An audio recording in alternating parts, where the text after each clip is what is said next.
একটি গ্রাম যার চারপাশে ঘন রহস্যময় বন। মিনা একজন কৌতূহলী এবং সাহসী গ্রামের মেয়ে এবং তার সেরা বন্ধু রাজু। গ্রাম্য প্রবীণেরা রূপকথার জঙ্গলে এবং জাদুকরী ফুলের কিংবদন্তি কথা বলছে। মিনার বাড়ি সকালেই শুরুর সময়। মিনা তার ব্যাগ প্রয়োজনীয় জিনিসপত্র প্যাক করেছে, রাজু তার সাথে যোগ দিচ্ছে।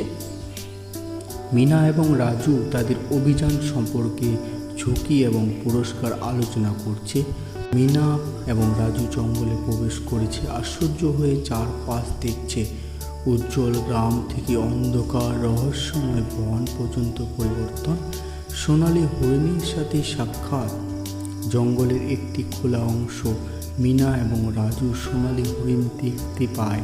হরিণ তাদের 3টি কাজের কথা বলছে। নীল পাখির পালক। জঙ্গলের একটি উঁচু গাছ। মিনা এবং রাজু মিলে গাছে উঠল। লাল কুমিরের দাঁত। জঙ্গলের একটি নদী।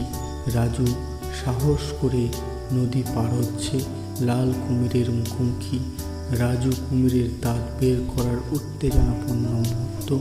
কালো সাপের বিষ। জঙ্গলে গভীর অন্ধকার এবং ভয়ানক স্থান। মিনা সাবধানে কালো সাপের কাছে যাচ্ছে, তার বিষ সংগ্রহ করছে। সাপের কুণ্ডলী এবং মিনার দৃঢ় প্রতিজ্ঞ অভিব্যক্তি।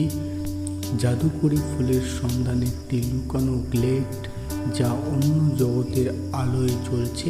মিনা এবং রাজু জাদুকরী ফুল খুঁজে পাচ্ছে। অন্য স্ফুটিত জাদুকরী ফুল উজ্জ্বল এবং আকর্ষণীয়। গ্রামের দিকে ফেরার পথ। বন থেকে গ্রামে রূপান্তরিত হচ্ছে।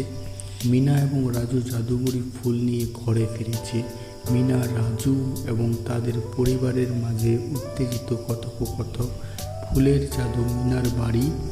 মিনার পরিবারের উপর ফুলের জাদু প্রয়োগ করা সুখ এবং শান্তি ফিরে এসেছে। ফুলের জাদু ছড়িয়ে পড়েছে, চারপাশ উজ্জ্বল হয়ে উঠেছে।